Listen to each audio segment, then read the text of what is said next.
bentuk Kristus, bukan lagi bentuk dunia ini. Ya, jangan dengarin kalau ada hanya firman Allah yang suci. Keuangan saudara morat-marit. Mantap kan? Jadi di dalam gereja banyak sekali orang Kristen menyangkal Yesus.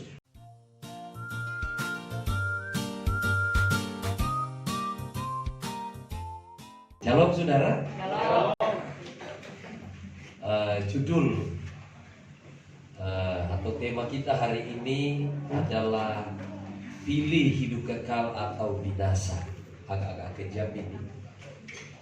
Tapi memang begini hidup manusia itu ya saudara ya. Memilih hidup kekal atau binasa.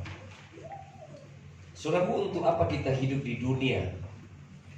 Kalau nantinya perjalanan hidup kita diakhiri dengan siksaan neraka atau kebinasaan, buat apa gitu ya? Ini perlu dicatat. Jadi saya dan saudara harus merenungkan baik bahwa apa tujuan hidup kita di sini. Dunia ini bukanlah akhir dari perjalanan hidup kita. Sekali lagi, dunia ini bukanlah akhir dari perjalanan hidup kita. Saudara ya, jadi selama kita menumpang di sini, prioritas kita adalah kerajaan Allah, kehidupan yang kekal, bukan kehidupan yang sementara. Kehidupan yang sementara ini ya paling 80-90 tahun, tidak lebih-lebih itu. Saudara ya, mau tidak mau pasti saudara akan mengalami kematian. Bulan lalu saya berdoa, salah satu orang tua dari jemaat sudah lumpuh di tempat tidur, susah bergerak, dan juga umurnya sudah 90 tahun. Saya bilang, Om, saya doa, saya serahkan Om ya. Dia bilang, iya, senang berdoa kepada Tuhan, biar Tuhan ambil hari ini. Dia tidak mau. Coba saudara, 90 tahun masih tidak mau mati gitu. Sudah sekarat, tidak mau mati. Saya bilang, pertobatannya yang penting Om ya. Kita berdoa, saya serahkan saja. Dan tadi malam meninggal dunia. Ya saudara ya. Nah jadi mau mati atau tidak mati, itu kematian pasti akan mendatangi setiap orang. Olehnya itu saudara, persiapkan diri kita untuk menyongsong itu. Jadi sebaiknya saya dan saudara setiap hari mempersiapkan hari kematian. Amin saudara ya. Ini saudara ya, saya pernah memberikan tema di kampung dulu 2 tahun lalu mengenai khotbah Natal. Mereka bilang, apa judulnya? Saya bilang, biasanya orang memberi judul kalau Natal menyambut hari kelahiran Tuhan. Kita ganti menyambut hari kematian, ya kan? Nah saudaraku, hari ini kita baca di dalam Injil Yohanes pasal yang ketiga. Supaya lebih kita pahami, kita baca di ayat 16 ke bawah sampai 21, supaya kita memahami apa pesan di sini. Yohanes pasal yang ketiga, ini ayat yang tidak asing lagi bagi kita ya. Ini bagus nih, saya bisa lihat di depan ya. Ayat 16, karena begitu besar kasih Allah akan dunia ini, sehingga Ia telah mengaruniakan anaknya yang tunggal, supaya setiap orang yang percaya kepadanya tidak binasa, melainkan beroleh hidup yang kekal. Kalau kita baca sepintas ini, seakan-akan bahwa Yesus datang, lahir ke dunia ini, dia mati, bangkit kembali, menyelesaikan proses penebusan ini. Yang percaya atau yang beragama Kristen sudah otomatis masuk surga. Seakan-akan begitu ya. Tapi kalau kita teliti ayat ini, dia katakan supaya setiap orang yang percaya kepadanya. Ini setiap orang yang percaya kepadanya. Kalau saya tanya saudara, sudah percaya Yesus? Pasti jawabannya iya. Tapi setelah diteliti, belum tentu saudara di dalam ruangan ini sudah betul-betul mempercayai Yesus. Saudara katakan setiap orang yang percaya kepadanya itu yang tidak binasa. Kata percaya di situ artinya memiliki hidup seperti yang dipercayai. Sekali lagi, orang percaya artinya memiliki hidup seperti apa yang dia percayai. Nah, pertanyaan saya, sudah seperti enggak hidup kita dengan Yesus? Halo saudara? Jawab kemari. Itu yang dimaksud orang percaya. Kalau tidak seperti itu, bukan orang percaya. Dia hanya beragama Kristen, tapi tidak beriman Kristen. Nah, kebanyakan orang kan cuma beragama nih. Agama tidak menyelamatkan saudara. Ya, setiap orang yang percaya, maksudnya setiap orang yang memiliki hidup seperti Kristus hidup. Kita lanjutkan. Nah, yang tadi ya, tidak binasa, melainkan beroleh hidup yang kekal. Itu kata hidup dalam bahasa aslinya zoe, artinya memiliki kualitas hidup yang seperti dimiliki oleh Yesus. Itulah hidup kekal. Jadi hidup yang kekal itu adalah sekualitas dengan firman Allah. Kalau tidak sekualitas dengan firman Allah, itu bukan hidup kekal. Dengar baik-baik ini pesan ini ya. Ini penting saudara, supaya Anda dan saya mengakhiri hidup dengan baik. Karena dunia ini bukan akhir dari perjalanan hidup saya dan saudara. Setiap hari Anda dan saya mengerjakan keselamatan itu sambil cari uang untuk beli makan dan minum. Untuk cari duit makan minum bukan tujuan akhir dari hidup Anda dan saya. Bukan sama sekali. Itu hanya fasilitas sementara yang kita pakai hidup untuk mengerjakan keselamatan yang Tuhan berikan bagi kita di dalam Yesus, sampai kita pada tingkat tertentu kedewasaan, yaitu rupa dan gambar Kristus itu. Hidup di dalam kesucian dan kekudusan itu. Khotbah Yesus di bukit mengatakan bahwa tanpa kesucian tidak ada seorang pun yang dapat melihat Allah. Jadi standar kita hidup suci. Amin. Apa itu suci? Hanya firman Allah yang suci. Olehnya itu jika Anda dan saya hidup seperti firman Allah, itulah hidup suci. Standar kesucian adalah firman Allah. Ini sudah ya. Jadi kalau ada tantangan dalam hidup saudara hanya menggambarkan atau ingin memperlihatkan hati kita sudah kudus, tidak. Ada orang yang omelin saudara, yang bikin jengkel, yang merugikan, mengkhianati. Bukan di situ masalahnya. Persoalan itu datang hanya menunjukkan siapa Anda yang sesungguhnya. Paham ini? Jadi jangan menghakimi, jangan salahkan yang merugikan Anda. Jangan. Lalu saudara, hanya untuk memperlihatkan siapa. Kalau tidak ada begitu, Anda tidak bisa melihat hati saudara sudah kudus atau tidak. Anda dikhianati orang lain, Anda marah, Anda emosi, Anda balas dendam, berarti hati Anda kotor. Untuk ada itu, mengucap syukurlah kepada orang itu. Makanya Tuhan katakan ampuni dan berkati, karena dialah yang menunjukkan siapa diri Anda sesungguhnya. Saudara ya, itu dia. Jadi tujuan peristiwa masalah itu datang kepada kita untuk memperlihatkan apa yang ada di dalam diri kita. Kalau tidak ada itu, Anda tidak bisa lihat hati saudara kudus atau tidak. Kalau tidak ada orang yang bikin marah, Anda tidak bisa dikatakan lemah lembut dan pemaaf. Tidak bisa. Harus ada contoh kasusnya. Tapi saudara ya, itulah yang dimaksud hidup dikuduskan. Maksudnya apa? Hidup kita terhadap masalah itu adalah firman. Gimana kalimatnya supaya bagus ya? Ini ada sesuatu saya memandangnya. Kapan saya tidak memakai firman dalam memandangnya, saya salah. Itulah hidup kudus. Ada orang yang menjengkelkan Anda. Ketika Anda berjumpa dengan dia, firmanlah yang bekerja dalam hidup saudara terhadap peristiwa ini. Apa maksudnya firman? Ampuni, kasih. Itu yang terjadi. Itu namanya hidup dalam kekudusan. Jadi kebenaran itu yang ada dalam diri kita itu harus dilakukan terhadap kondisi itu. Itu baru Kristen yang benar. Itulah orang percaya yang tidak binasa, melainkan beroleh hidup yang kekal. Ya, paham ini ya? Seminggu ini ada enggak yang menjengkelkan saudara? Anda diuji bahwa respon Anda bagaimana? Biasa sambil ngomel.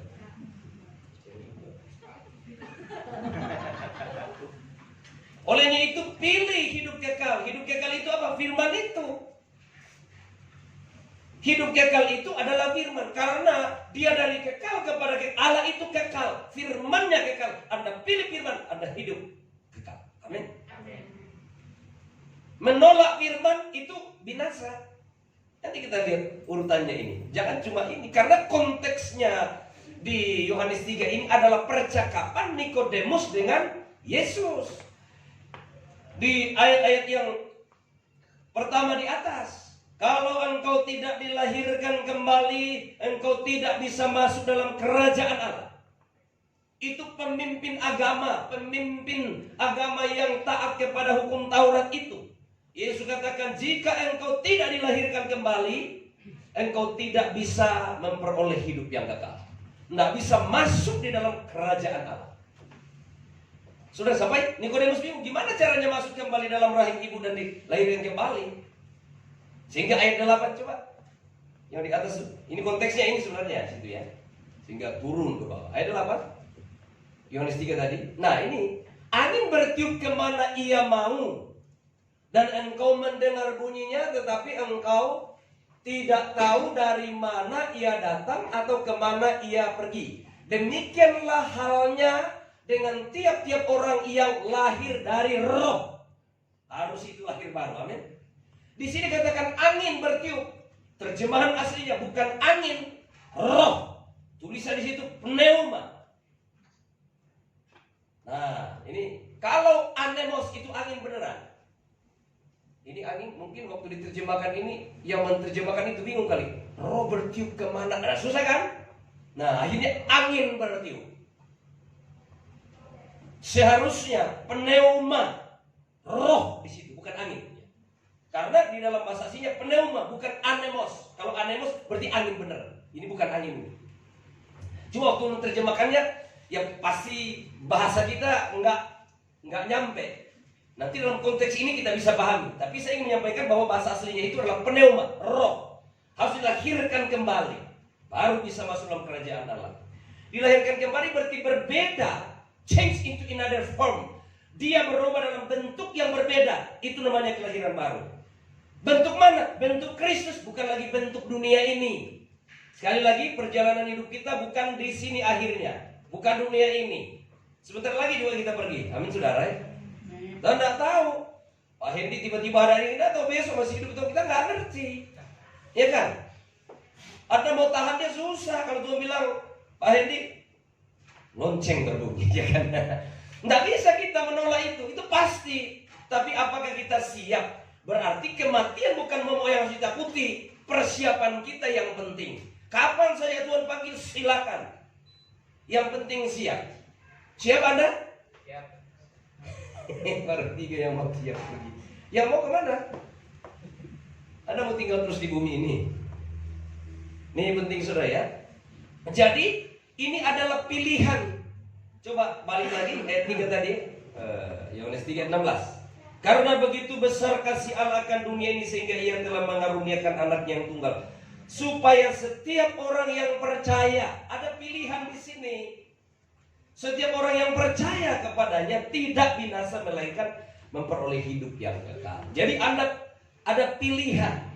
Jadi semua makhluk yang memiliki roh itu memiliki kehendak bebas dan punya potensi untuk memberontak kepada Allah, termasuk malaikat. Manusia juga makhluk roh yang berdiam di dalam tubuh ini, sehingga punya potensi untuk berontak kepada Allah. Penghulu malaikat juga dulu begitu. Coba lihat saudara, contohnya ya, dalam Yesaya 14 ayat 12. Ini salah satu contoh bahwa itu pilihan. Malaikat yang sudah di sorga saja bisa berontak. Jadi setiap makhluk yang memiliki roh itu punya potensi untuk memberontak kepada Tuhan. Pemberontakan itu apa? Nanti kita lihat ayat itu supaya jelas ya. Yesaya 14 ayat 12. Wahai engkau sudah jatuh dari langit, hai bintang timur putra fajar. Engkau sudah dipecahkan dan jatuh ke bumi, hai yang mengalahkan bangsa-bangsa.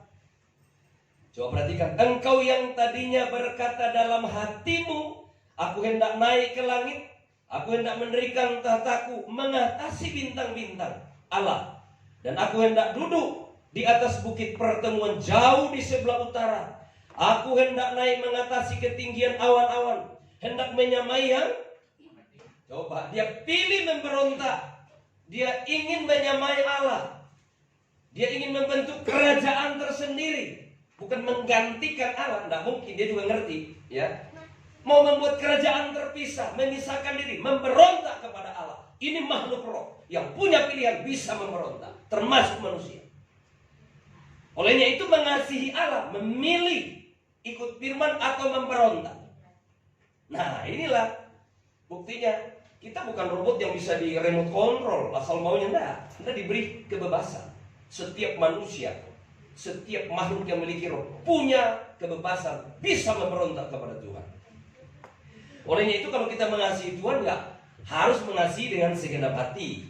Saudara ya, setiap orang yang percaya. Jadi jangan saudara beranggapan bahwa ketika saya sudah menjadi orang Kristen, ini otomatis keselamatan saya. Nggak bisa, saudara. Ini baru kesempatan yang diberikan kepada kita saat kita percaya. Disitulah diproses manusia lama kita. Dibuang kapan? Setiap hari. Melalui apa? Peristiwa real yang terjadi. Datang dalam hidup saudara. Bagaimana sikap Anda terhadap persoalan itu? Anda memilih firman Allah atau memilih keinginan daging saudara? Ada kesempatan untuk berbohong misalnya. Anda pilih, bisa memilih jalan Tuhan, firman Allah yang hidup kekal itu. Bisa Anda berbohong untuk memilih kebinasaan. Sering gitu ya. Halo saudara, bapaknya pulang habis gajian, ngomong sama istrinya, potong gaji 50%. Padahal enggak, karena ada sesuatu yang ingin dibeli, ya? Itu berarti Anda memilih hidup binasa, tidak memilih hidup yang kekal. Karena hidup kekal itu adalah firman Allah, saudara ya. Nah, di sini kelihatan sehari-harinya. Iman kita kelihatan pada saat kita menghadapi situasi nyata itu, bukan pada waktu kita ngomong itu ya. Sikap lebih jujur daripada kata-kata. Saudara, sekali lagi, sikap hati lebih jujur daripada kata-kata. Berapa banyak bapak-bapak waktu pacaran sama istrinya, aku mengasihimu, saya akan membelaimu. Sampai hari ini gimana? Masih kan? Janjimu? Halo saudara? Boro-boro ya? Iya. Jadi sikap itu lebih jujur dari kata-kata. Ketika istri Anda sudah mulai dulu bentuknya kayak gitar itu tuh. Spanyol. Ini gitar Spanyol bukan? Kan ya? Ini pinggulnya masih lengkung begini nih. Sekarang udah rata. Bahkan lebih keluar nih pinggulnya. Gimana? Perasaan Anda masih sama enggak? Ayo. Hah? Jangan enggak jujur ya. Lebih baik jujur daripada berpura-pura. Min saudara ya. Model terbaru Pak. Hah? Model terbaru. Model baru. Kalem botol. Itu tidak bisa, keadaan akan menggeser kita punya kepercayaan atau iman kita kepada Kristus. Jadi tidak bisa. Nah, coba lihat di Yakobus ya. Ini perlu diwaspadai karena banyak sekali ajaran mengatakan yang penting sudah jadi orang Kristen sudah otomatis kalau mati masuk surga apapun perbuatannya. Waduh, saudara, nanti pulang ke rumah baca itu surat Yudas, cuma satu pasal. Di situ betul-betul Yudas menegur yang namanya guru-guru palsu. Bukan teologinya yang dipersalahkan, sikapnya, perbuatannya. Menggunakan kesempatan berbuat dosa karena mereka beranggapan sudah diselamatkan. Ini namanya orang menyanyiakan. Itu dalami kitab Yudas, cuma satu pasal itu ya. Nanti baca berulang-ulang di rumah. Nah, kalau cuma percaya, Yakobus 2 ayat 19. Yakobus 2 ayat 19.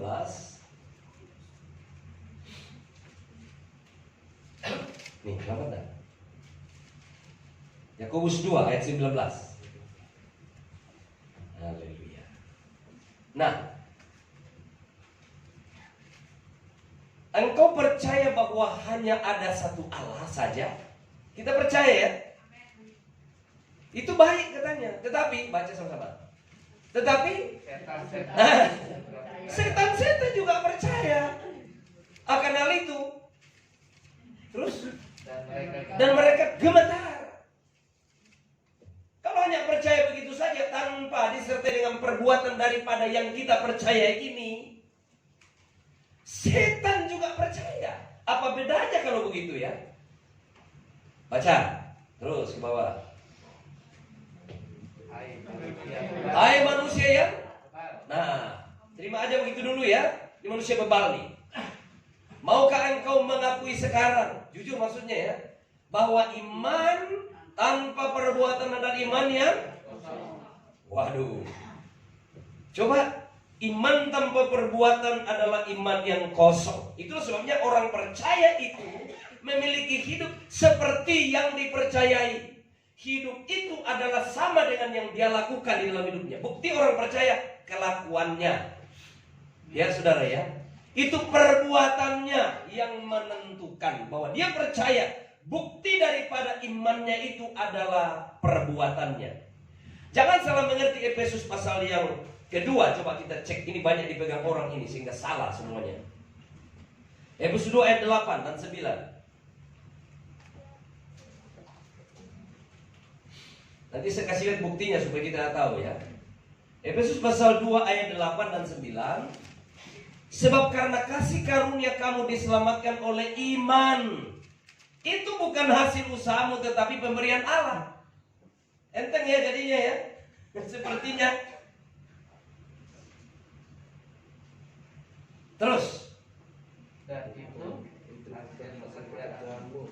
Jangan ada orang yang mengatakan Iya. Nah keselamatan dianugerahkan, dikasih, kita tidak bisa berbuat benar. Udah dianugerahkan saja begitu, sehingga seenaknya berbuat dosa. Konteks ini karena bukan lagi soal perbuatan yang dipersoalkan di sini, saudara ya. Mengenai iman, perbuatan bagi orang-orang yang percaya di sini sudah mengikuti Taurat dengan baik.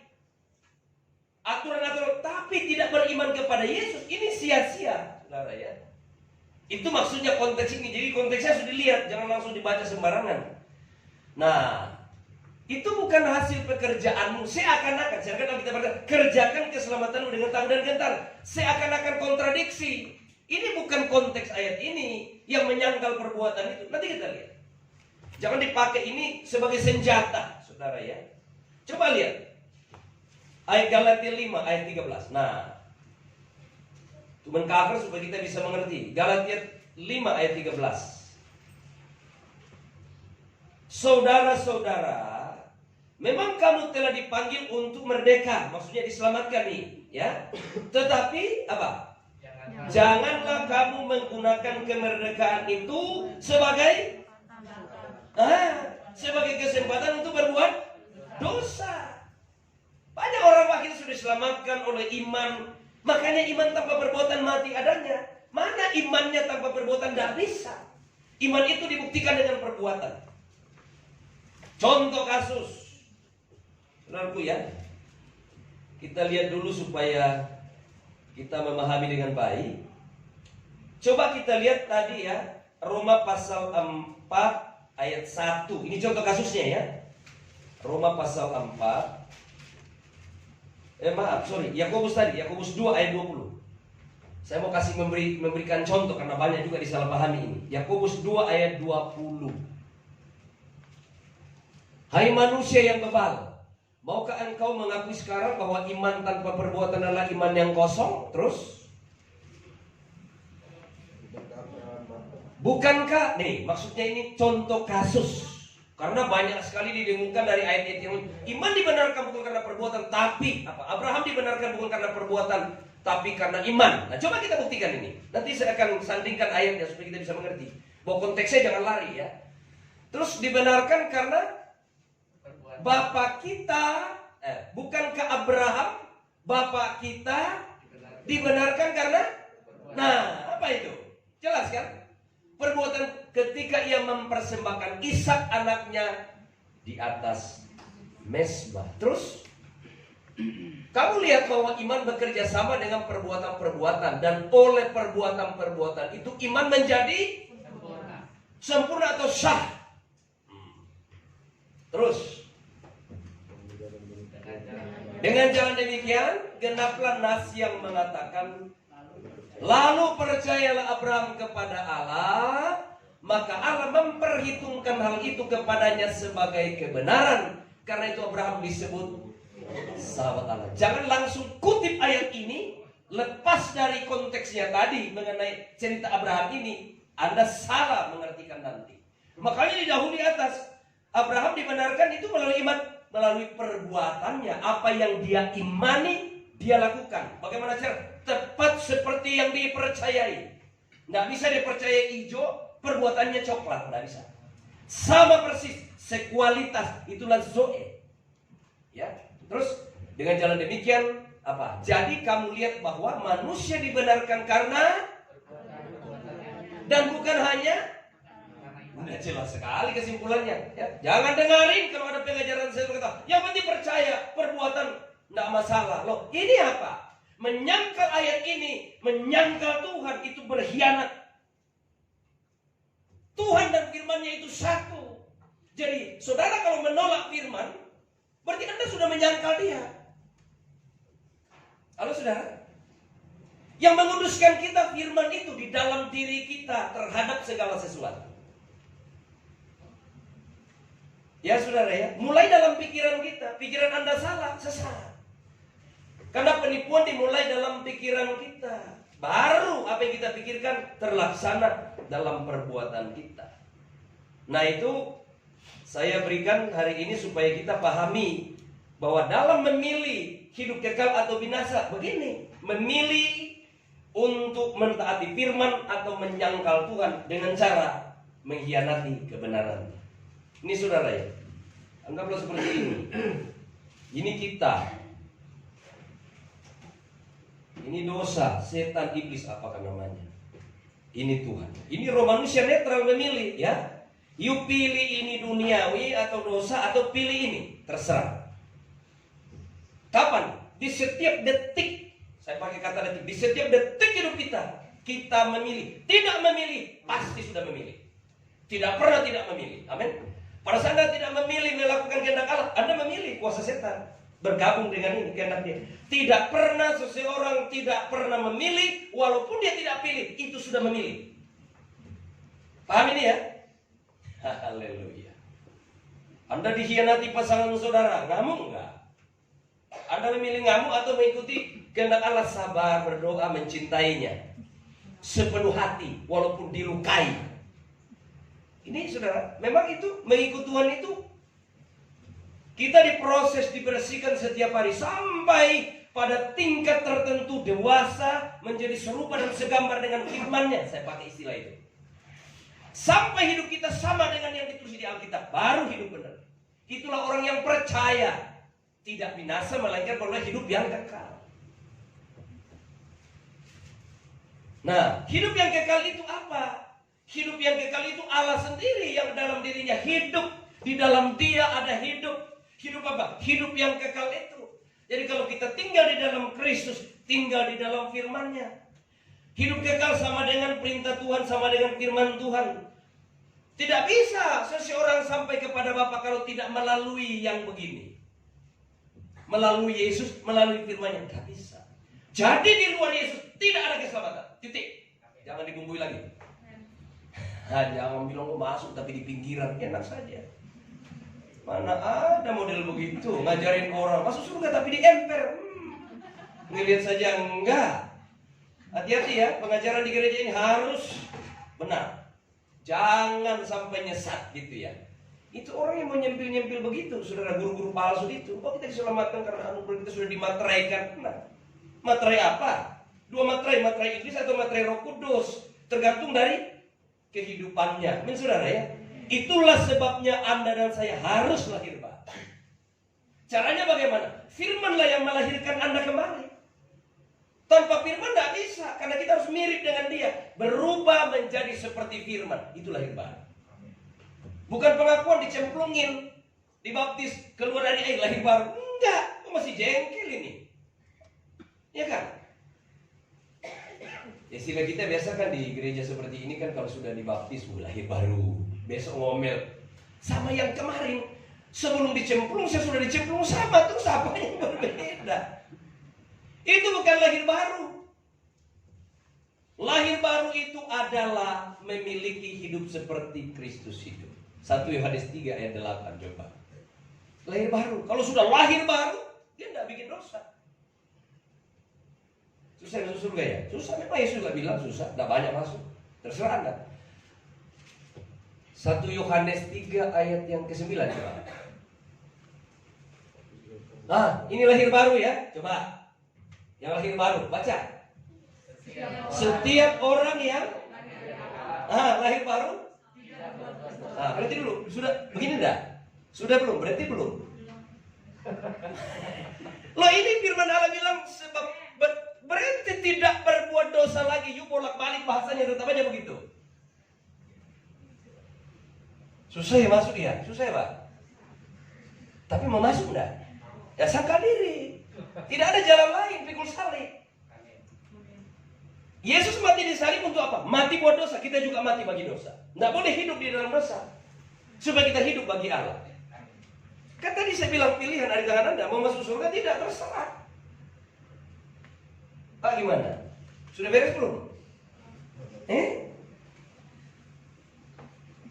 Kira-kira kalau Tuhan panggil ntar malam? Siap. Sudah tidak berbuat dosa? Bingung kan dia? Siap tapi kemana perginya?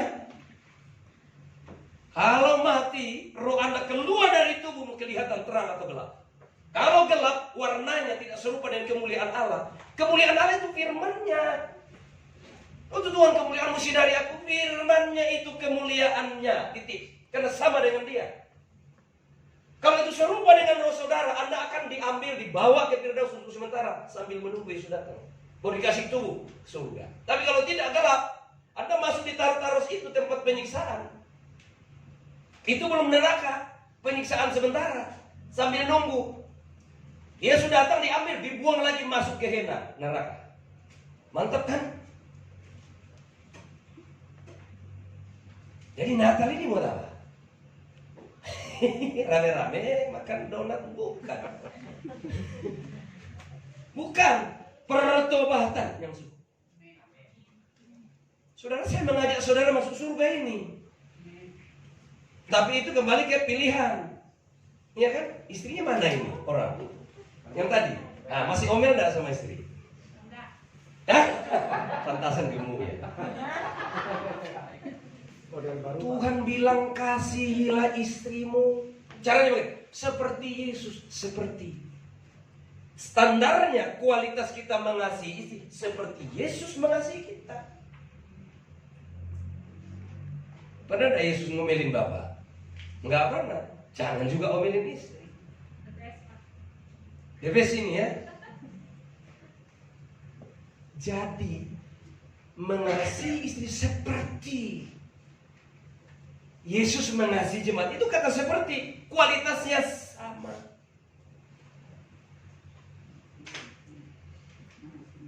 Terus tunduk kepada suami seperti tunduk kepada Tuhan. No, kualitasnya itu. Jadi ada istri yang berontak sama suaminya melawan, itu bukan Kristen. Terlepas dari jabatan dalam gereja, terlepas. Itu tidak ada hubungannya surga dengan jabatan, tidak ada sama sekali. Ya. Nah kalau sebagai orang Kristen seperti ini, waduh, ini istrinya mana Pak?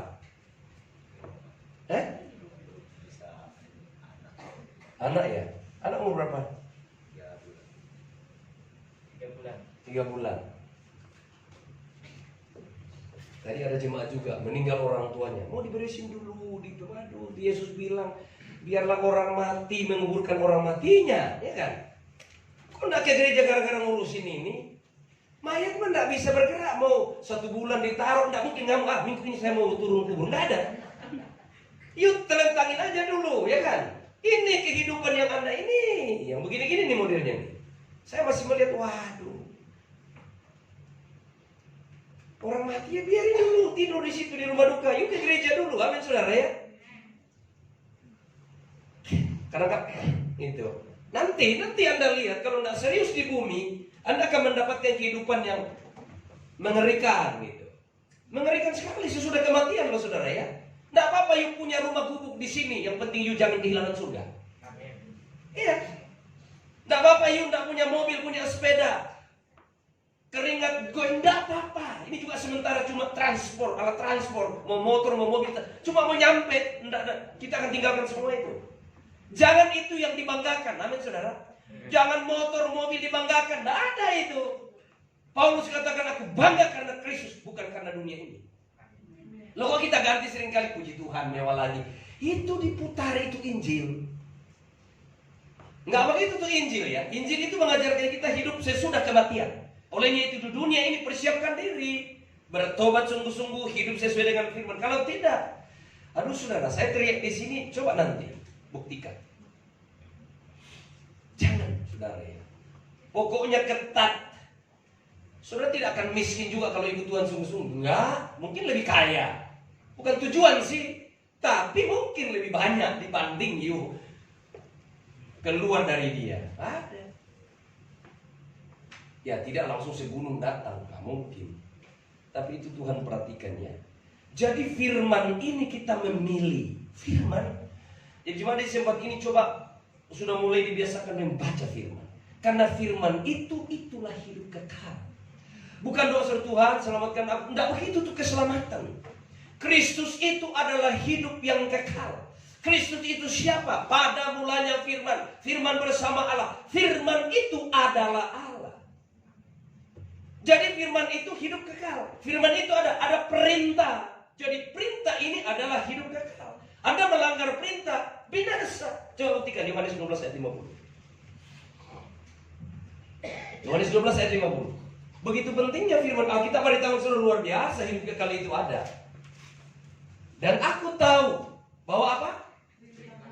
Perintahnya itu adalah, iya, jadi firman Tuhan itu hidup kekal. Anda menolak firman, tidak melakukan firman, Anda menolak hidup kekal. Karena perintah sama dengan hidup kekal. Hari Minggu nih, Ibrani berapa itu? 10 ayat 25. Jangan tinggalkan pertemuan ibadah. Hari Minggu datang. Lalu saudara, itu perintah. Coba Ibrani, jangan langgar itu. Karena itu perintah. Anda langgar, Anda keluar. Tidak usah ikut yang lain-lain gini dan itu. Tidak perlu, kita ikut Tuhan. Tetap jaga protokol kesehatan. Itu kita jaga. Tapi untuk takut, jangan naruh ketakutan. Dan aku tahu bahwa perintahnya itu adalah hidup yang kekal. Jadi apa yang aku katakan, aku menyampaikan sebagaimana yang difirmankan Bapa kepadaku. Karena apa? Firman Allah yang ada di dalam diri Allah itu, itulah sang firman hidup yang keluar menjadi manusia, itu Yesus. Bukan berarti waktu dia menjelma jadi manusia itu firman. Surga. Apa? Surga. Tidak ada firman. Tetap firman itu ada dalam diri Allah. Sama dengan saya ngomong, masuk rekaman. Saya tetap firman saya, perkataan saya masih bersama dengan saya walaupun sudah pindah ke rekaman. Sama dengan Yesus. Waktu sang firman meninggalkan, turun ke bumi, bukan berarti sang firman meninggalkan surga. Itu ya. Jangan bilang waktu turun ke bumi itu yang di atas kosong dong. Enggak. Itu kesabelianisme, tidak bisa kita percaya itu prinsip itu ya. Pokoknya pada waktu firman itu turun dari surga, firman itu tetap ada di surga. Amin saudara ya. Ada di dalam diri Bapa ini. Sehingga dia berkata, inilah anakku yang kukasihi. Amin saudara. Sama dengan Roh Kudus turun. Bukan berarti Allah tidak punya roh lagi. Berarti dia pernah mayat kalau begitu. Nah mungkin hidup kekal tidak ada rohnya ya. Nah ini, mana tadi itu ya. Nah, dan aku tahu bahwa perintahnya itu adalah hidup yang kekal. Coba, setiap perintah di Alkitab, firman Allah itu, itulah hidup. Jadi, kalau begitu, keselamatan itu penyatuan kita dengan Kristus. Saya pakai bahasa lain. Penyatuan kita dengan firman itu. Hidup oleh firman yang ada pada saudara. Jangan keluar dari situ. Anda keluar dari situ berarti Anda keluar dari hidup yang kekal. Simpel kan ya? Saya cuma bahasakan sederhana supaya Anda nangkap. Haleluya. Makanya ampunilah orang yang bersalah. Dia bersalah, kita mengampuni. Anda tidak mengampuni berarti Anda keluar dari hidup ya. Sakit Pak Pendeta, ya itulah. You pilih sakit atau pilih hidup kekal.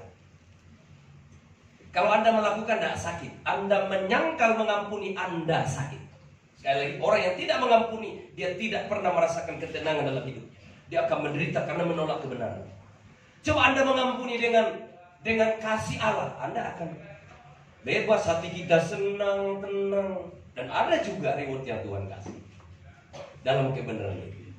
Jangan bilang saya sudah bisa mengampuni dia Pak, sudah 17 kali datang minta begitu lagi, begitu lagi. Mau 400, mau berapa kali sehari datang tuh bilang ampuni. Amin saudara ya. Jadi perintah itu adalah hidup yang kekal. Di luar itu tidak ada kehidupan. Nah, bagaimana caranya supaya kita hidup dalam hidup ini? Paradigma kita dirubah. Dirubahnya namanya lahir baru, sama dengan apa yang dipikirkan oleh Tuhan. Itu. Jadi jangan memikirkan perkara-perkara dunia yang menjadi seakan-akan menjadi tujuan akhir hidup kita. Enggak. Sekali lagi, itu hanya fasilitas sementara. Mobil yang Anda punya, rumah yang Anda punya, titel yang Anda punya, itu hanya fasilitas sementara yang digunakan untuk mengerjakan keselamatan yang Tuhan sudah berikan kesempatan bagi kita untuk sampai kapan? Sampai titik di mana kita berhenti berbuat dosa. Nah, kalau Anda sudah sekian tahun ke gereja baru tidak berubah-ubah, waduh. Ada yang biasanya kalau malam tahun baru kita berubah karena tahun baru. Tidak usah tunggu malam tahun baru. Hari ini, amin saudara ya. Tunggu-tunggu malam tahun baru, tanggal 27 sudah mati, bagaimana itu? Tuhan tidak pernah mengajarkan kita itu. Hari ini dengar firman, berubah, ya kan? Kalau ada yang omelin saudara, bikin jengkel, bikin resah, bagus itu sebenarnya untuk menguji hati saudara. Ini udah beres belum? Masih jengkel enggak ini? Ada juga yang bilang, saya ampuni Pak, tapi jangan sampai saya tidak mau ketemu dengan dia. Nah, sama dengan itu. Ada yang sudah mau ketemu? Itu penyakit Anda belum sembuh, cuma ditutupi. Itu busuk di dalam. Temui orangnya, tatap matanya, minta maaf. Amin saudara. Kita manusia berdosa. Yesus bukan tinggal di surga, turun ke bumi, memberikan hidupnya untuk mengampuni saya. Berarti mengampuni ini adalah karakter Kristus. Mengampuni ini adalah sifat Allah. Nah, kalau kita ada di dalam Dia, kita memiliki sifat yang sama. Itulah yang dimaksud dengan percaya. Jadi kalau orang Kristen menyatakan diri percaya tapi tidak hidup seperti Kristus, itu bukan orang Kristen. Dia hanya beragama Kristen. Amin saudara. Jadi pikiran kita ini harus sepikiran dengan Kristus. Coba Filipi 2 ayat 5. Dikit lagi ya.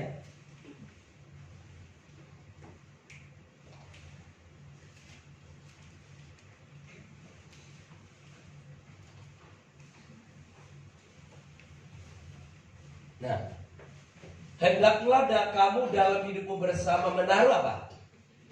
Nih, pikiran. Ini saudara ya, pikiran dan perasaan.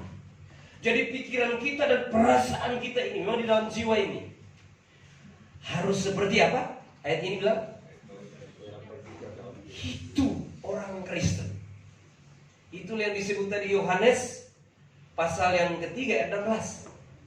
Karena Yesus menyampaikan kelahiran baru kepada Nikodemus. Kalau kau tidak dilahirkan kembali, engkau tidak bisa masuk dalam kerajaan surga. Dijelasin turun ke bawah sampai ayat 21. Tuh, jangan ambil langsung di ayat 16. Baca seterusnya dari awal sampai akhir. Pikiran kita, perasaan kita harus sama dengan Yesus punya pikiran dan perasaan. Itu namanya serupa dan segambar dengan Kristus. Itulah yang hilang pada waktu manusia jatuh dalam dosa. Kemuliaan Allah hilang. Roma 3:23.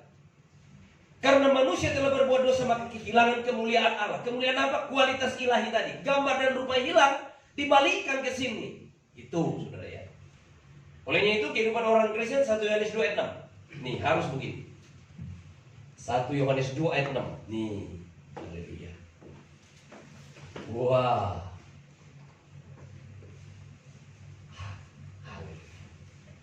Kita uji ya. Ini ada ujian.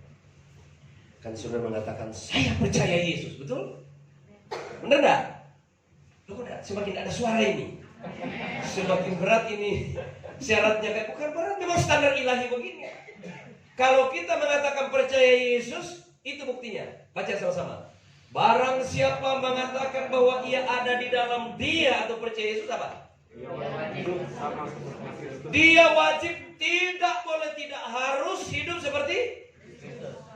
Pertanyaan saya, apakah sudah sama? Nah, dengarkan, itulah sebabnya Anda masih hidup sampai hari ini untuk bertobat cepat. Inilah kasih karunia Allah, yaitu kesempatan untuk bertobat. Jadi syukurilah di hari Natal ini, Tuhan masih memberi aku waktu. Tuhan beri akan aku waktu. Saya pernah berdoa begitu, Tuhan beri aku waktu. Berikan aku waktu Tuhan untuk membenahi hidupku ini yang salah. Itu. Jarang saya minta duit, tidak pernah kayaknya. Saya ingat-ingat saya tidak pernah minta duit sama Tuhan. Ya kan? Dia lebih tahu kebutuhan saya daripada saya. 10 tahun yang akan datang dia udah ngerti kebutuhan saya sendiri dia ngerti. Tidak usah khawatir tentang itu ya. Jadi anugerah itu adalah kesempatan yang diberikan oleh Allah kepada kita, di mana kita menyadari diri kita untuk kembali taat memilih Tuhan. Memilih, kalau saya katakan memilih itu memilih firman maksudnya, bukan oh ya percaya Yesus. Itu bukan, belum tentu Anda percaya dia. Percaya artinya melakukan seperti yang diperbuat oleh Tuhan. Amin. Terhadap segala sesuatu, itu firman yang harus bekerja dalam diri kita terhadap segala sesuatu. Kita melihat, gunakan firman, melihat. Kalau tidak gunakan firman, pasti salah hidup kita. Pasti masuk dalam dosa, itu sudah pasti tidak bisa tidak. Jangan pakai cara hidup surah. Itu sebabnya Paulus berkata, aku hidup, tapi bukan aku lagi yang hidup, tapi Kristus yang hidup di dalam aku. Aku bergerak di dalam dia, bernapas dalam dia, dan lain sebagainya. Di dalam dia. Coba kalau Anda hidup seperti itu, nih dengar baik-baik, Anda akan menemukan kebahagiaan yang sejati. Iya, tidak ada kebahagiaan di luar Tuhan, bukan beragama Kristen ya. Kalau Anda sungguh-sungguh mempercayai Tuhan hidup, itulah kebahagiaan yang susah untuk diungkapkan, begitu enaknya hidup itu. Tuhan katakan, kuk yang kupasang itu enak dan ringan. Datanglah kepadaku. Jadi semakin kuk itu, apa itu kuk ya? Di kampung gampang, karena kalau kita membeli asal ada itu ditaruh di ini. Kuk itu untuk sapi jangan kemana-mana kalau dipakai. Artinya aturan. Nah, hukumlah, perintah. Saya pakai begitu kuk. Kalau orang di gereja Protestan biasanya kalau khotbah begini. Kendali Pak. Bisa nggak saya ambil sebentar? Ini. Biasanya ada itunya. Semacam stola atau apa. Nah begini. Biasanya mereka khotbah begini kan? Ada lambang-lambang sini. Ini kuk maksudnya. Tapi jangan sampai begini, tapi orangnya tidak tunduk. Nah, untuk apa ini? Makanya saya tidak pakai, ya kan? Ya saya pakai itu, tapi saya tidak tunduk kepada Tuhan. Buat apa? Itu hanya memperingat ini kuk sebenarnya. Itu lambang. Sama dengan itu gereja-gereja itu ada ayam di atas. Pernah lihat gereja ada ayam? Untuk apa itu ayam ditaruh situ? Ayo. Memperingatkan Petrus. Iya, supaya orang yang beribadah, oh jangan sampai kita menyangkal Tuhan itu ayam. Bukan dipamer-pamer bahwa inilah pengusaha ayam. Bukan ya, itu sebagai lambang. Tapi untuk apa? Ditaruh di atas itu, tapi orang yang di dalam gereja menyangkal Tuhan. Caranya apa? Menyangkal firman. Tidak melakukan firman sama dengan menyangkal Yesus. Jadi di dalam gereja banyak sekali orang Kristen menyangkal Yesus. Pendeta sekalipun ada yang sudah menyangkal. Hidupnya tidak sesuai dengan firman, itu penyangkalan. Jadi mimbar ini hanya semacam tempat retorika saja. Tidak lagi mimbar ini digunakan dengan benar. Harus cocok dengan Tuhan, itu yang ngomong di sini. Yang jemaat juga harus cocok dengan Tuhan, amin. Harus, kalau enggak ya tidak ada yang bisa, karena perintah itu adalah hidup yang kekal. Firman itu adalah hidup yang kekal. Memperoleh itu hanya di dalam Yesus memang enggak ada. Terus sebabnya saya meyakini sekali bahwa di luar Yesus tidak ada keselamatan. Tidak pernah ada. Orang Kristen saja yang percaya kalau tidak melakukan firman tidak bisa masuk, ya kan? Apalagi yang tidak percaya, tidak bisa. Itu sudah titik di situ. Karena harus serupa dan segambar dengan Kristus. Amin saudara ya. Nah, olehnya itu melalui ibadah hari ini, ayo kita mengoreksi diri. Tuhan, untung saya masih hidup. Ya, waduh, mulut saya ini selalu bikin masalah, ya kan? Betul enggak mulut saudara? Coba mulut buka saya lihat. Ini mulut coba pegang-pegang sampai di rumah nanti. Mulut, lidah. Ini betul enggak mengucapkan kata-kata firman atau cuma duduk ngerumping ceritain kejelekan orang, ya kan? Anda menceritakan kejelekan orang, engkau melukai dirimu sendiri. Anda yang menghakimi kesalahan orang lain, engkau sudah mencederai hati nurani. Kau tidak akan tenang dalam hidup ini. iri hati, kesombongan, semua yang namanya melanggar firman itu akan merusak kehidupan saudara. Olehnya itu, percaya artinya dipulihkan kembali kepada bentuk yang Tuhan inginkan, serupa dan segambar dengan firman. Saudara, sebenarnya kehidupan saudara, kalau rumah tangga saudara sudah morat-marit, berarti ada yang tidak benar di situ. Entah suami, entah istri. Pasti ada yang tidak benar. Jadi persoalannya karena ada ketidakbenaran. Keuangan saudara morat-marit, pasti ada yang salah di bagian keuangan saudara. Anda tidak gunakan dengan tepat seperti aturan firman, makanya kekurangan terus. Ya kan? Benar enggak ini? Ada yang masih menjerit dengan keuangan? Seharusnya enggak. Gaji 5 juta, cicil mobil, kan itu namanya penderitaan yang dibuat. Betul ya? Keinginan, bukan kebutuhan. Tak usah. Saudara, Anda punya gaji 5 juta, dikasih orang mobil, menderita. Udah dikasih saja menderita untuk biayanya. Jadi diperhitungkan dulu baru. Dan ini kebutuhan bukan. Jangan paksa diri. Saudara ya, kebanyakan orang paksa diri. Nah itu tadi. Karena ini apa namanya? Gengsi, harga diri, apa tuh? Martabat. Nah, ini martabat. Kalau saya punya ini, saya bermartabat. Kalau saya tidak punya ini, saya diinjak-injak orang. Nah ini tipuan setan. Coba tanya Paulus Petrus nanti kalau ketemu. Gak ada itu. Iya kan? Paulus itu kontrak-kontrak rumah terus, kos-kosan, bukan berarti tidak boleh punya. Tapi dia tahu tujuan hidupnya, kalaupun ada oke kita pakai, tapi itu bukan kebanggaan, bukan tujuan akhir perjalanan hidup kita di dunia. Amin. Wah sudah punya, sudah berhasil. Keberhasilan itu Anda ukur dari mana? Dari punya itu, barang-barang rongsokan itu. Semewah apapun istana Anda di bumi, itu rongsokan. Amin saudara. Rongsokan. Saya tempat ibadah itu, sebeda itu meninggal. Tahun lalu orang yang punya itu, ya nah terus ini mau dibawa kemana? Untuk apa? Bukan tidak boleh punya, tapi jangan itu yang akan menjadi harga diri, martabat, nilai, pandangan orang. Bukan itu. Kesuksesan adalah hidup melakukan kehendak Allah. Itu sukses. Saudara ya. Tapi itu cuma dipamerkan, ditambah lagi mereknya. Puji Tuhan. Tuh, udah maksa diri puji Tuhan. Belum tentu. Mati ditulis rest in peace. Bukan rest in peace ini, problem. Tukang batu yang tulis itu. Mati dalam kedamaian itu, beristirahat dengan tenang itu orang yang rohnya dia berikan kepada Tuhan dengan benar. Wah, itu indah kematian. Ada satu pendeta yang saya kagumi juga di Afrika meninggal 6 bulan yang lalu. Beberapa hari yang lalu tiba-tiba saya pengen mau lihat dia punya video. Wih, saya lihat berita kematian, masih muda sekali, 57 tahun. Beda 5 tahun dengan saya. Waduh, saya bilang istri saya, waduh ini orang ini betul-betul ini hidupnya berguna di bumi ini selama dia hidup. Istri saya bilang kemarin, ayo bulan Desember juga sana, mungkin sekalian kasih tahu Pak Henry. Akhir bulan juga Sulawesi. Saya mau bolak-balik ini pelayanan tidak terurus kalau begini.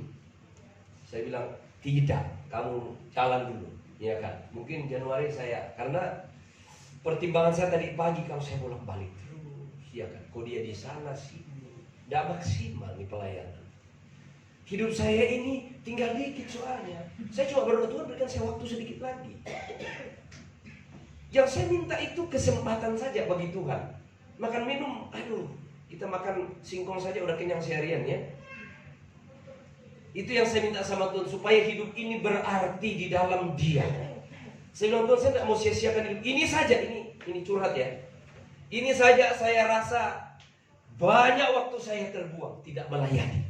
Walaupun orang lihat melayani, tapi saya merasa cuma sekian persen.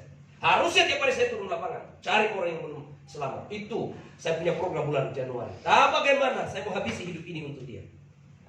Daripada terbuat kebanyakan ke mall, ya kan? Saudara ya, jemaat di tempat ini gunakan waktu untuk menjangkau jiwa. Amin saudara ya. Satu-satunya tujuan Roh Kudus turun di di Kisah Rasul 1:8 supaya kamu menjadi saksi.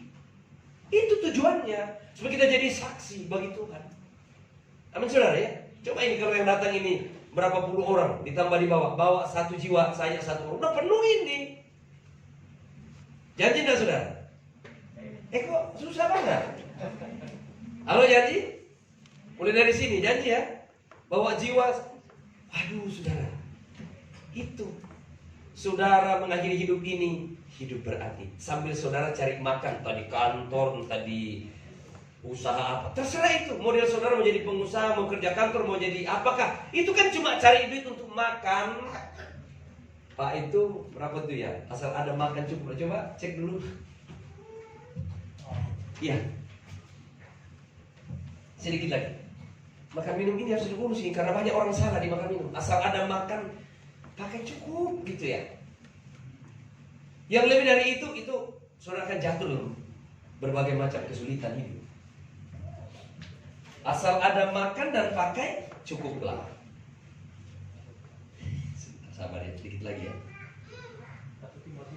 1 Timotius 6, betul ayat apa? 1 Timotius 6 ayat 8. Coba. Anda harus setuju dengan firman ini supaya hidup saudara jangan kerepotan. Yang bikin pusing kepala kalau keluar dari sini ya. Coba perhatikan, baca di atas. Asal ada makanan dan pakaian. Nah, apalagi?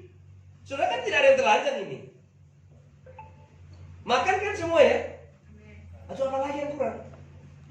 Mau mengejar itu yang orang bilang bodoh. Untuk apa makan minum? Kita pakai untuk hidup kita diperbaiki dari hari ke hari sampai dia sempurna, tidak berbuat dosa lagi. Itu sampai itulah hidup yang sukses. Cari makan itu untuk itu saja tujuannya, kita makan minum supaya kita memperbaiki hidup kita. Jadi tujuan kita ini adalah memperbaiki diri kita selama kita menumpang hidup sambil cari makan. Bukan dunia ini jadi tujuan. Bukan kekayaan jadi tujuan, bukan. Jangan diobrol dalam Tuhan kita diberkati melimpah, rukonya bertambah. Nggak ada itu. Merusak pikiran Anda. Anda cari Tuhan memanfaatkan dia untuk kepentingan daging Anda. Pengen kaya dia pakai Tuhan namanya untuk. Aduh saudara. Asal ada makan dan terus cukup. Bagaimana tidak tenang hidupnya kalau begini? Amin saudara ya? Tenang sekali. Coba saudara mau hidup sederhana. Amin saudara ya? Hidup sederhana. Yang penting ada makan minum. Anda bekerja keras hanya untuk membeli itu, yang 4 roda itu. Aduh kasihan hidup saudara. Tujuannya 4 roda. Saya juga tidak minta 4 roda. Tuhan juga kasih. Berapa itu 4 roda saya punya? Bukan saya punya, dititipkan. Sampai mertua saya bisa beliin mobil. Saya juga ada rencana beliin mobil. Sampai punya 5 dulu mobil loh saudara. Punya 5, 2 di kampung, 3 di pernah 3 di sini. Bingung juga saya. Bahaya ini, sudah mulai merusak pikiran lihatnya ini. Tidak bisa diparkir di mana-mana. Marah Pak RT. Itu, aduh anak saya ke Jerman yang jual 1 ya, ternyata tuh tidak pernah minta juga yang begituan. Dulu pakai motor buntut juga, waduh Pak RT tahu lah hidup saya dari dulu. Kalau saya susah dia juga yang bantu. Saudara itu tidak usah diminta, datang 5 biji, aneh kan? Iya. Tapi kalau itu jadi ada stres. Kalau itu bukan tujuan, dia datang sendiri nanti.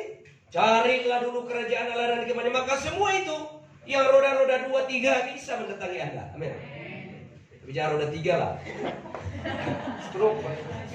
Itu saudara yang begitu-gituan, aduh. Tuhan tidak perlu dipikirin. Kalau sudah Anda butuh fasilitas itu Tuhan kasih. Tuhan kasih. Kemarin di masa itu mobil di sana Innova sudah 11 tahun tidak bayar pajak. Udah tidak bisa jalan kemana-mana. Kebingungan. Akhirnya kemarin istri saya urus di Makassar jadi hidup. Saya bilang, "Udah dapat uang dari mana?" Dia pokoknya ada. Nah, yang penting hidup nih. Kita pakai pelayanan. Karena itu dipakai angkut jemaat, pakai tamu saya kalau saya tidak di sana, mereka dipakai untuk fasilitas pekerjaan Tuhan. Jadi Tuhan kasih kalau memang itu kebutuhan, ya kan? Ini saudara ya.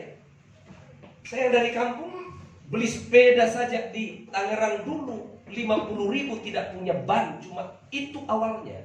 Tak pernah minta macam-macam, Tuhan juga kasih.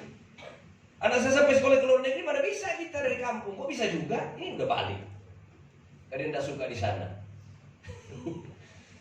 Ya, saudara, jadi semua Tuhan siapkan soal-soal yang begitu. Yang penting tujuan kita. Ada ya? Saya sekarang mengalami hidup yang tenang, nggak pernah mikir ini Tuhan itu. Hidup. Cuma setiap hari Tuhan berikan waktu untuk membenahi diri. Masih ada kadang-kadang itu yang masih salah juga. Dari setiap masalah muncul, aduh, ini kok masih salah di sini. Berdoa lagi Tuhan besok ya, nanti ini ketemu masalah ini jangan sampai terganggu lagi. Sampai jangan itu hati kita nggak goyang ya. Istilah saya tidak dikendalikan oleh situasi. Sama dengan Daniel. Kasih masuk buah singa, tenang aja. Nggak pernah gemetar itu. Sadar Mesir, ayo masuk dalam api, tenang aja. Tidak tergoncang hatinya karena keadaan yang mengancam. Ayo saudara. Ini bapak-bapak di depan ini, misalnya Pak Bambang nih. Lihat perempuan cakep, goyang enggak hatinya? Bergerak enggak? Keinginan ada. Tetap di sini, Pak. Ya maksudnya itu ada keinginan situ enggak? Dia kalau berubah rasa, itu masih belum itu hati belum seperti pikiran dan perasaan Yesus, betul? Oh ya, ini Bapak ya, mandang perempuan cakep gimana? Goyang kan? Itu belum. Alkitab katakan pikiran dan perasaan sama dengan Yesus. Amin. Itu Kristen sejati. Di luar itu Kristen palsu. You jangan harap masuk kerajaan surga. Tidak masuk itu yang barang-barang busuk begitu. Saudara ya, ayo diomelin orang. Bergerak, jengkel enggak? Periksa hatimu, jengkel enggak? Nah, ayo saudara. Itu harus dikerjakan setiap hari sambil cari makan. Amin. Bukan tujuannya makan, jangan dibalik. Itu kerajaan dunia, itu bukan kerajaan Allah. Amin. Udah paham ya? Saya sudah bahasakan bahasa kampung nih. Iya, dimomelin suaminya gara-gara cangkir. Kadang-kala gara-gara petek di rumah. Terganggu enggak? Oh, kamu bau amat sih? Coba. Iya kan? Anda makan petek, orang dikatain. Gerah enggak? Jengkel enggak? Itu belum jadi. Tuhan terima kasih berikan kesempatan supaya saya tidak jengkel. Nah, besok ujiannya datang lagi. Sampai kita lulus. Sampai tidak terganggu ini hati kita. Sulit ya? Tidak sulit kalau Anda mau memilih hidup kekal daripada hidup binasa. Amin? Kita tunduk kepala, kita berdoa.